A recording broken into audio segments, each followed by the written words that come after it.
சிற்றூர். இங்கே வீர கோதண்டராம சுவாமி மூலவரும் பஞ்சலோகத்தில், உற்சவரும் பஞ்சலோகம் ஐம்பொன் சிலைகளாக. இதோ ராமர் 5 அடி உயரத்துக்கு எழுந்துள்ளி இருக்கிறார். ஒரு பெரும் மேடை, அதில் தான் நடுவே ராமன், ஓர்புறத்தில் சீதை,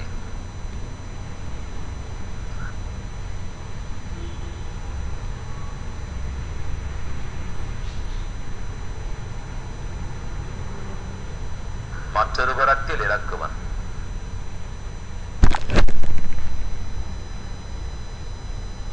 இருக்கும் தேமல், மச்சம், பட்ட அடி இவை கூட தெளிவாக இங்கு தெரிகின்றன.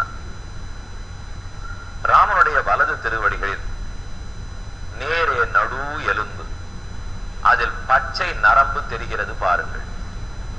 இப்படி கூடவா ஒரு விக்கிரகம் இருக்க முடியும்? ராமனே திருவுள்ளத்தில் சங்கல்பம் பண்ணியிருந்தாலே ஒழிய இப்படி ஒரு விக்கிரகத்தை வடிவமைக்க இயலாது. பச்சை நரம்பை வலது காலில் தரிசித்தோம். அடுத்து இடது திருவடி. ரொம்ப ஆச்சரியமா, கௌசல்லை ராமனுக்காக கட்டிவிட்ட ரக்ஷாபந்தனம். ராமா, நீ நன்னாக இருக்க வேண்டும், உனக்கு ஓர் ஆபத்து குறை வரக்கூடாது என்பதற்காக கௌசலையார் கட்டி அனுப்பி இருக்கிறாள். அது இடது திருவடியோட காட்சி அளிக்கிறது. 2 திருவடிகளிலும் சற்றே மேலே வருகிறோம். முழந்தாள் இருந்தவா காணீரே என்று பெரியாழ்வார் பாடியபடிக்கு முழந்தாள், அதில் இருக்கும் வழவழப்பு, அதனுடைய வளைவு, ஏற்ற இறக்கம் அனைத்தையும் தரிசித்துக் கொள்ளலாம். ஆக ராமனுடைய திருமேனியில் மயிர்கால், பச்சை நரம்பு, அடிபட்டது, தேமல், மச்சம், முழந்தாடின் வளைவு, இது இத்தனையும் கண் முன்னே காண கண் ஓடி வேண்டும்படியாக தில்லை வளாகத்தில் ராமன் காட்சி கொடுக்கிறார். இன்னும் திருமேனியில் மேலே ஏறுகிறோம். சிரித்த முகம், மந்தஹாசம்னு சொல்லுகிறோம். மந்தஸ்மிதேன மதுரேனச்ச வீக்ஷணேன என்றும் ஆச்சாரியர்கள் பாடுகிறார்கள். அவருடைய முகம் மலர்ந்து பறந்து இருக்கிறது. கண்கள் எத்தனை கோடி பேர் வந்தாலும் அருளை சொரிய காத்திருக்கின்றன.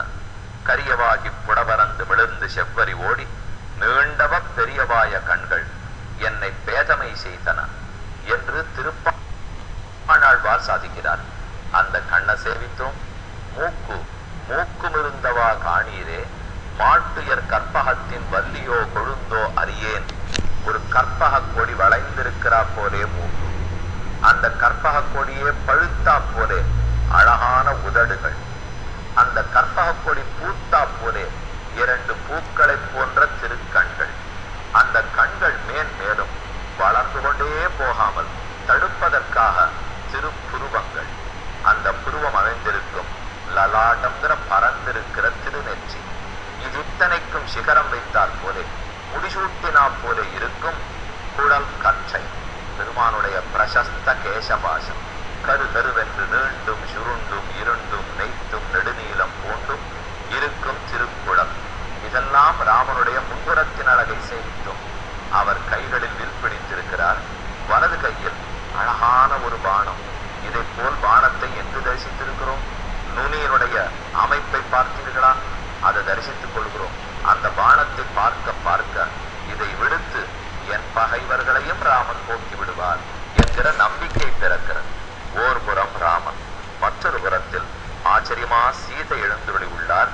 தன் திருக்கையில் தாமரை லீலா பத்மத்தை பற்றி கொண்டு வலது கையை கீழ் நோக்கி சரித்து கொண்டு அழகான தன் புன்னகையோடே மெதுவான சிரிப்போடே கண்களில் ராமன குறித்த மதிப்போடே நம்மையும் கடாட்சித்துக் கொண்டு ராமனையும் நோக்கி கொண்டே நிற்கிறாள். மற்றொரு புறத்தில் லக்ஷ்மண சுவாமி, அவருடைய அம்பு வேறு மாதிரி இருக்கிறது. வில்லையும் பார்ப்போம், அம்பையும் தரிசித்துக் கொள்ளுவோம். இப்படி மூவரும் இவ்வளவு பேரழகோடு இருப்பார்கள் என்றால் அதே போல இவர்களுக்கு என்ன கைங்கரியம் பண்ணுவோம் என்று தன் கையை வாயில் புதைத்து கொண்டு என்னானே மேற்கொண்டடியன் என்ன செய்ய வேண்டும் என்று கேட்கும் கோலத்தில் ஆஞ்சநேயர் உள்ளார். தன் கைகளுக்கு நடுவிலே கீழில் கோல் வைத்திருப்பார்கள்? அரசர் தானே கோல் வைத்திருப்பார், செங்கோல். அதே போல ஆஞ்சநேய சுவாமியினிடத்தே கோல். பக்தர்களுக்கு அரசர், ராம பக்தர்களுக்கு அரசர். ஆஞ்சநேயரையும் சேவித்துக் கொள்ளுகிறோம். ஆக பெருமான் 5 அடி, அடுத்த லக்ஷ்மணன் 4.5 அடி, அடுத்த சீதை 4 அடி என்று இவர்களுடைய திருக்கோலம். பிற்பாடு இவர்களுக்கே எல்லா உற்சவமும் பண்ண முடியுமா? இத்தனை பேரு திருமேனியை எப்படி அசைக்க, எங்கு புறப்பாடு பண்ண? அவ்வப்போது உற்சவங்களுக்கு சுலபமாக இருக்கட்டும் என்று உற்சவமூர்த்தி எழுந்துருள பண்ணப்பட்டிருக்கிறார். அதோ அவரையும் சேவித்துக் கொள்ளுகிறோம். இப்படி மூலவர், உற்சவர். உற்சவரும் ராமனை போலவே உள்ளார். மூலமூர்த்தி ராமன் போலவே. அவருடைய திருமுக மண்டலமும் சரி, சீதையினுடைய முகமும் சரி, லக்ஷ்மணனுடைய திருமுகமும் சரி, அனைத்தும் ஒரே மாதிரி தான் உள்ளன. இன்று தில்லை வளாகத்தில் பேரழகு வாய்ந்த ராமனை மூலவராகவும் உற்சவராகவும் தரிசித்துக் கொண்டோம். ராமன் சொன்னாலே தன்னை காண்பவர்களை தன் அழகாலே ஆனந்தப்படுத்துகிறார், சந்தோஷப்படுத்துகிறார். ரமயதீதி ராமஹ. இந்த ராமனை சேவித்தாலே சிலையினால் இலங்க செத்த தேவனே தேவனாவான். ராமனை அன்றி மத்தொன்றிலங்கதியே, ராமனே நமக்கு புகழ் என்பது எவ்வளவு தெளிவாக தெரிகிறது. அந்த ராமனுக்கும் ராவணனுக்கும் தான் யுத்தம். கடைசி யுத்தம் என்ன நடந்ததுன்னு பார்ப்போம். இப்ப 100வது சர்க்கத்தின் நடுவில் உள்ளோம். ராவணன் ராமனோட பொருது வந்தான். சடக்கென கோபம். தம்பி விபீஷணனை அருகில் கண்டான். இவனை அடிக்க வேண்டும். ஜகான் ஆப்ளுத்ய கதையா ராவணஸ்ய விபீஷண தத சக்தி மகாசக்தி பிரதீப்தாம் அசனீமிவ அப்ராப்தாமேவ தாம் பாணைகி திரிபிஷ்சிச்சேத லக்ஷ்மண. ஒரு சக்தி ஆயுதத்தை எடுத்து லக்ஷ்மணனை அடிப்போம், விபீஷணனை அடிப்போம் என்று ராவணன் விட்டான். அந்த ஆயுதத்தை சுக்கலாக லக்ஷ்மணன் உடைத்தான். இனி இவனை விட்டு வைக்க கூடாது என்று பெரிய சக்தி ஆயுதத்தை எடுத்தான். அதை விபீஷணன் பேரிலே எய்தான். நமக்காக போராட வந்த விபீஷணனுக்கு ஆபத்து வரலாமா? நாம் தானே காத்து கொடுக்க வேண்டும் என்று இலக்குவன் குறுக்கே புகுந்தான். அதை தன் நெஞ்சில் ஏற்றுக்கொண்டான். ஏதஸ்மின் அந்தரே வீரஹ லக்ஷ்மணஸ்தம் விபீஷணம் தம் விமோக்ஷயத்தும் வீரஹ சாபமாயம்ய லக்ஷ்மண. தன் வில்லால் நடுவில் நின்று அந்த சக்தியை தன் பேரில் ஏற்றுக்கொண்டான். ராவணன் சத்தம் போட்டான். விபீஷணனை காப்பாற்றி விட்டதாக நினைக்கிறாயா? அவன் பேர் எய்த சக்தி வீணாக போகாது. உன்னை அது முடிக்காமல் விடாது பார். விமுச்ச ராட்சசம் சக்தி ஸ்வயீயம் வினிபாத்ததே ஏஷாதே ஹிருதயம் பித்வா சக்தி லோகித லக்ஷணா. 8 மணிகள் பொருத்தப்பட்ட அந்த சக்தி ஆயுதம் லக்ஷ்மண நோக்கி வேகமாக வந்தது. சக்தியா விபின்ன ஹிருதயா பபாத புவி லக்ஷ்மணா. தாங்க மாட்டாமல் இலக்குவன் பூமியில் விழுந்தான். கண்டவுடன் ராமனுக்கு வந்தது கோபம். இனி கோபத்தின் வசமாக ராமனானான். சமுகூர்த்தமிவ தியாத்வா பாட்ப பர்யாகுலேக்ஷணா பபூவ சம்ரத்ததர யுகாந்த இவ பாவகா. யுகத்தின் முடிவில் எப்படி ஊழித்தீ எங்கும் பரவுமோ அதை போல யுகத்தின் ஊழித்தீய போலே ராமனுடைய கோபம். சர்வயத்தனேன மகதா லக்ஷ்மணம் பரிவீக்ஷா. லக்ஷ்மணனை பார்த்தான். அவன் படும் துடிப்பு தாங்காமல் இன்று உலகம் என் வீரத்தை பார்க்கட்டும், இனி இவன் உயிரோடு இருக்க போவதில்லை. சீதையை பறித்தான், அப்போதே அழித்திருக்க வேண்டும். இவனுக்கு இடம் கொடுத்தது தப்பு. சராஹா சர்வேஷு காத்ரேஷு பாதிதா மர்மபேதினா. லக்ஷ்மணனை காப்பாற்றுவதற்காக சுத்தி வானரோத்தமர்களை நிறுத்திவிட்டு அதி கோபத்தோட ராமன் யுத்தம் செய்தான். அத்யபஷந்து ராமஸ்ய ராமத்வம் மம சயுகே திரையோலோகாஹ சகந்தர்வாஹ சித்த கந்தர்வச்சாரணாக. இன்று ராமனுடைய வீரத்தை ஆகாயத்தில் இருக்கும் சித்தர்கள், கந்தர்வர்கள், சாரணர்கள், ஏன் தேவர்கள் அனைவரும் பார்க்கட்டும். வெகு வேகமாக ராமன் போரிட்டார். ஒரு புறம் சக்தி ஆயுதம் லக்ஷ்மணனை அடித்து வீழ்த்தித்து 101வது சர்க்கம் சக்தியா நிபாதிதம் திருஷ்டுவா ராவணேன பலீயசா ஏஷ ராவண வீர்யேன லக்ஷ்மண பதிதோ புவி. ராவணனுடைய சக்தி ஆயுதத்தால் இலக்குவன் கிழவிழுந்தார். ராமன் ஓர் புறத்தில் நன்கு நைய ராவணனை புடைத்து அவனை சற்றே செயலிழக்க செய்துவிட்டு லக்ஷ்மணன் அருகே வருகிறார். எடுத்து மடியில் வைத்துக் கொண்டு புலம்பினான். கிம்மே யுத்தேன கிம் பிராணைஹி யுத்த காரியம் ந வித்யதே எத்ராயம் நிகதஷேதே ரணமூர்த்தனி லக்ஷ்மணா. இப்படி போய் யுத்த பூமியில் விழுந்திருக்கிறாயே இலக்குவா, இதற்காகவா சண்டையிட்டேன்? இனி நான் சீதையை பற்றி என்ன செய்ய போகிறேன்? திரும்பி போனால் அம்மாவுக்கு என்ன பதில் சொல்லுவேன்? உன் தாய்க்கு பதில் கூறுவேனா? என்னை ஈன்றவளுக்கு பதில் சொல்லுவேனா? நாட்டு மக்களுக்கு என் சொல்வேன்? உன்னை என்னிடத்தில் ஒப்படைத்துத்தானே நம் பிதா சொர்க்கத்தை அடைந்தார். அது இதுவுமா தவறாக போயிற்று என்றெல்லாம் பலவாறாக துடித்தான்.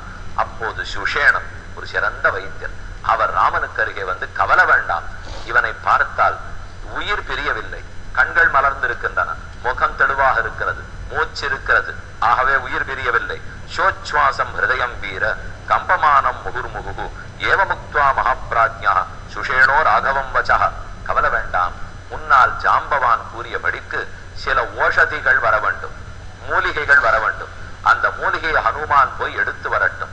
அவர் கொண்டு வந்தால் அந்த மூலிகையை காட்டினால் லக்ஷ்மணன் பிழைத்து விடுவார் என்று சுஷேணன் கூற, பூர்வந்து கதிதோ யோசவ் வீர ஜாம்பவதா தவ தட்சிணே சிகரே ஜாதாம் மகோஷதி மிகானய. அந்த பெரிய ஓஷதியை இங்கு கொண்டு வர வேண்டும். உடனே ஹனுமான் ஏற்றுக்கொண்டார். ஆகாயத்தில் தாவுகிறார். என்னென்ன மூலிகை கொண்டு வரணும்? விஷல்ய கரணியும் நாம்னா சாவர்ணிய கரணியும் ஜதா சஞ்சீவ கரணியும் வீர சந்தானீஞ்ச மகௌஷதீம்.